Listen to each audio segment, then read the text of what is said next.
മറ്റാരുണ്ട് LDF അല്ലാതെ? ഇത് അങ്ങേയറ്റ പ്രകോപനം ഉണ്ടാക്കുന്ന സമീപനമാണ്. അതുകൊണ്ട് തീക്കൊള്ളി കൊണ്ട് തലചൊറിയാൻ വേണ്ടി TK ഗോവിന്ദൻ വരണ്ട. മൊറാഴി എന്തായിരുന്നു? കമ്മ്യൂണിസ്റ്റ് കർഷക സമരങ്ങൾ കൊടുമ്പിരി കൊള്ളുന്നൊരു ഘട്ടം. ഇപ്പോൾ ഈ തളിപ്പറമ്പ് മണ്ഡലത്തിൻ്റെ ഭാഗമായിട്ടാണല്ലോ കൊളച്ചേരിയിലാണല്ലോ ഈ കേരളത്തിൻ്റെ വലിയ മുന്നേറ്റത്തിന് അടിത്തറ പാകിയിട്ടുള്ള, അല്ലെങ്കിൽ രാജ്യത്ത് തന്നെ വലിയ പ്രതിധ്വനി ഉണ്ടാക്കിയിട്ടുള്ള കർഷക പ്രസ്ഥാനത്തിൻ്റെ തുടർച്ച, രൂപീകരണം, കർഷക സംഘം രൂപീകരിച്ച അവിടെയാണല്ലോ. ആ കൊളച്ചേരിയിൽ കർഷക സംഘം രൂപീകരിച്ചതിന് ശേഷം പിന്നീടാണ് ജന്മിത്വത്തിനും സാമ്രാജ്യത്വത്തിനും എതിരായിട്ടുള്ള ഉജ്ജ്വലമായ സമരങ്ങൾ ഉയർന്നു വന്നത്. ആ സമരത്തിൻ്റെ ഏറ്റവും പ്രധാനപ്പെട്ട ഏടുകളിലൊന്നായിരുന്നു മൊറാഴ സംഭവം.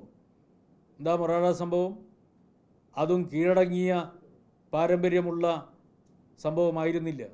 പ്രകടനം നടത്താൻ വേണ്ടി വിടില്ല എന്ന് നിർദ്ദേശം വന്നപ്പോൾ ജനങ്ങൾ സകല തിട്ടൂരത്തെയും മറികടന്നുകൊണ്ട് മുന്നേറി. അതായിരുന്നല്ലോ മൊറാഴ. അതിൻ്റെ ചരിത്രത്തിലേക്ക് ഞാൻ പോകുന്നില്ല. അങ്ങനെ എന്തൊക്കെ സംഭവങ്ങൾ. ഇപ്പോൾ കണ്ടക്കൈ സമരം, കൊളച്ചേരി, ഈ പാടിക്കുന്ന്, മൊറാഴ, ഇതൊന്നും കേവലമായിട്ടുള്ള സ്ഥലനാമങ്ങളല്ല,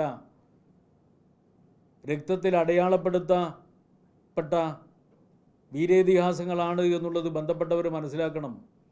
അങ്ങനെ ഒരു മണ്ണിൽ വന്നിട്ട് TK ഗോവിന്ദൻ പാർട്ടിയെ വഞ്ചിച്ച് എതിരാളിയുടെ പാളയത്തിൽ ചാടി അവിടുന്ന് കമ്മ്യൂണിസ്റ്റുകാർ അങ്ങനെയാക്കും ഇങ്ങനെയാക്കും എന്ന് വന്ന് വല്ലാതെ പാർട്ടിക്കെതിരായിട്ട് വരേണ്ട. ഇത് അങ്ങേയറ്റ പ്രകോപനം ഉണ്ടാക്കുന്ന സമീപനമാണ്. അതുകൊണ്ട് തീക്കൊള്ളി കൊണ്ട് തലചൊറിയാൻ വേണ്ടി TK ഗോവിന്ദൻ വരണ്ട. ഇമാതിരി നുണപ്രചരണത്തിന് മുന്നിലൊന്നും കീഴടങ്ങുന്ന മണ്ണല്ല കണ്ണൂരിലെയും തളിപ്പറമ്പിലെയും മണ്ണ് എന്ന് മനസ്സിലാക്കുക. അതുകൊണ്ട് നുണപ്രചരണം ബന്ധപ്പെട്ടവർ അവസാനിപ്പിക്കുക. തളിപ്പറമ്പിൽ UDF യഥാർത്ഥത്തിൽ വെട്ടിലായിരിക്കുകയാണ്. കാരണം UDFനകത്ത് തന്നെ കുഴപ്പമാണ്. ഈ TK ഗോവിന്ദനെ വിശ്വസിച്ച് സ്ഥാനാർത്ഥിയാക്കി നോക്കുമ്പോഴത്തേക്ക് എന്താണ് ഉണ്ടായിട്ടുള്ളത് എന്ന് മനസ്സിലാക്കി കഴിഞ്ഞിട്ടുണ്ട്.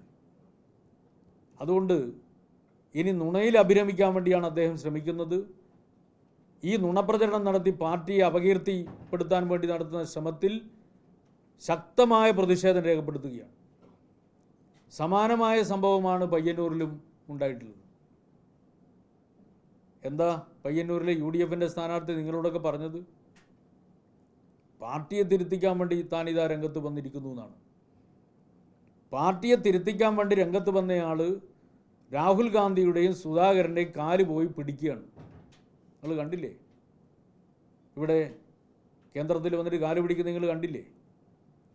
പാർട്ടിയെ തിരുത്തിക്കാൻ വേണ്ടി വന്ന ആളാണ്. ഞാൻ ഒറ്റ ചോദ്യം ചോദിക്കാം. അവിടെ പാർട്ടി ഓഫീസും മറ്റും ഉണ്ടാക്കുന്നതുമായി ബന്ധപ്പെട്ടുകൊണ്ടുള്ള കണക്കിൻ്റെ പേര് പറഞ്ഞുകൊണ്ടാണല്ലോ ഇദ്ദേഹം പാർട്ടിക്കെതിരായിട്ട് രംഗത്ത് വന്നത്. ആ കണക്കാണെങ്കിൽ അദ്ദേഹത്തിൻ്റെ മനക്കണക്ക് പാർട്ടിക്ക് അംഗീകരിക്കാൻ വേണ്ടി കഴിയുന്ന കണക്കല്ല, അത് യാഥാർത്ഥ്യവുമായി പൊരുത്തപ്പെടുന്ന കണക്കല്ല. അതുകൊണ്ട് പാർട്ടിയെ കണക്ക് അംഗീകരിച്ചിട്ടില്ല. ആ കണക്കിൻ്റെ പേര് പറഞ്ഞിട്ട് രംഗത്ത് വന്നതാണല്ലോ. കുഞ്ഞികൃഷ്ണന് തെരഞ്ഞെടുപ്പ് പ്രചരണത്തിന് വേണ്ടി കിട്ടുന്ന പണം എവിടുന്ന? ഞങ്ങളറിവിൽ അദ്ദേഹം ഏതെങ്കിലും വീട്ടിൽ പോയിട്ട് കാശ് ശേഖരിക്കുന്നതായിട്ട് കണ്ടിട്ടില്ല. അവിടെ UDFൻ്റെയും കോൺഗ്രസിൻ്റെയും പ്രവർത്തകർ അങ്ങനെ ഒരു പണപ്പിരിവൊന്നും നടത്തുന്നതായിട്ട് കാണുന്നില്ല.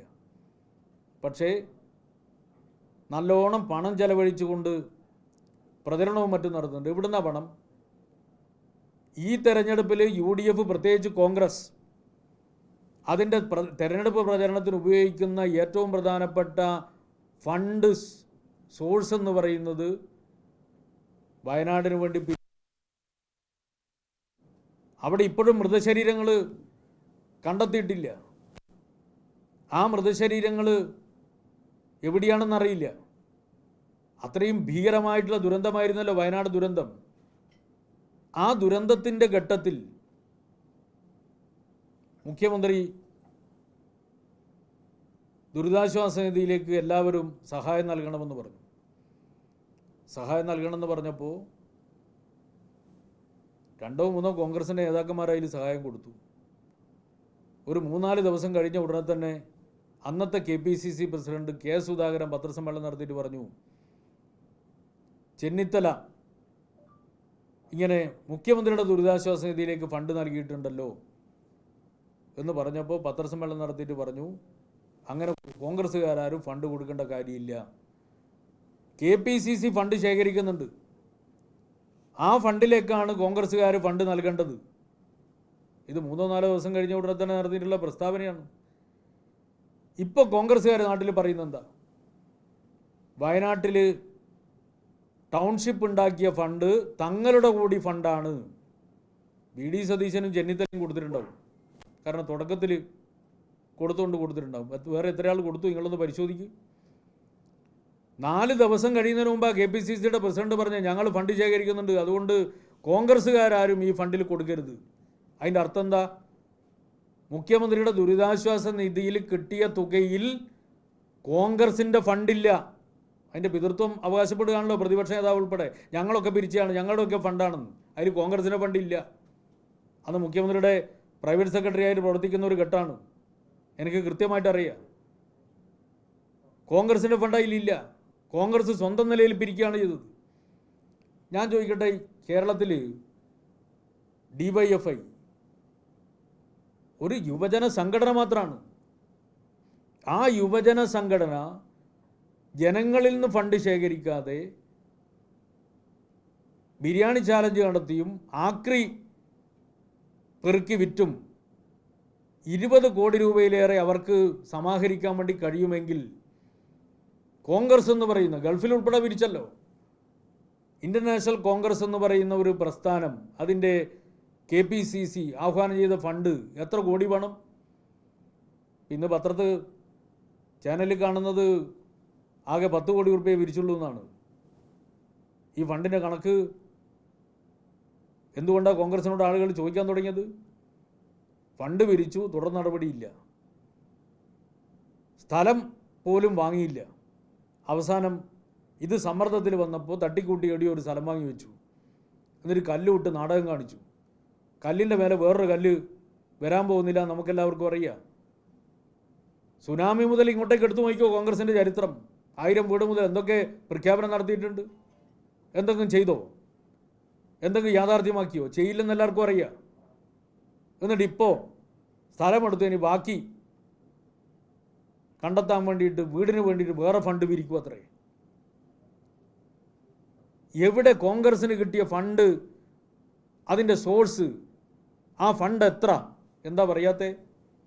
ആ ഫണ്ടിൽ എത്ര തിരഞ്ഞെടുപ്പ് ആവശ്യത്തിന് വേണ്ടി ഉപയോഗിക്കുന്നു, എന്താ പറയാത്തെ? അപ്പോൾ യഥാർത്ഥത്തിൽ കോൺഗ്രസ് ഈ തെരഞ്ഞെടുപ്പിൽ ചെലവഴിക്കുന്ന തെരഞ്ഞെടുപ്പ് ഫണ്ടെന്ന് പറഞ്ഞാൽ അതിൻ്റെ ഏറ്റവും പ്രധാനപ്പെട്ട സോഴ്സ് വയനാടിൻ്റെ പേരിൽ പിരിച്ച ഫണ്ടാണ്. ആ ഫണ്ട് ഉപയോഗിച്ചല്ലേ പയ്യന്നൂരിൽ തെരഞ്ഞെടുപ്പ് പ്രവർത്തനം നടത്തുന്നത്? വയനാട്ടിൽ ദുരന്തബാധിതരുടെ പേരിൽ പിരിച്ച ഫണ്ട് ഉപയോഗിച്ചുകൊണ്ട് തെരഞ്ഞെടുപ്പ് പ്രവർത്തനം നടത്തുന്ന വി കുഞ്ഞികൃഷ്ണൻ ഞങ്ങളോട് ഫണ്ടിൻ്റെ കണക്ക് വയ്ക്കുകയാണ്. യഥാർത്ഥത്തിൽ അഴിമതിക്കാരുടെ പന്നിക്കൂട്ടിൽ അകപ്പെട്ടിരിക്കുകയല്ലേ വി കുഞ്ഞികൃഷ്ണൻ അല്ലേ? എന്നിട്ട് ഞങ്ങളെ തിരുത്താൻ വേണ്ടി പുറപ്പെടുക. എന്നിട്ട് ഇപ്പോഴും അദ്ദേഹവും നുണ പറഞ്ഞുകൊണ്ടിരിക്കുക.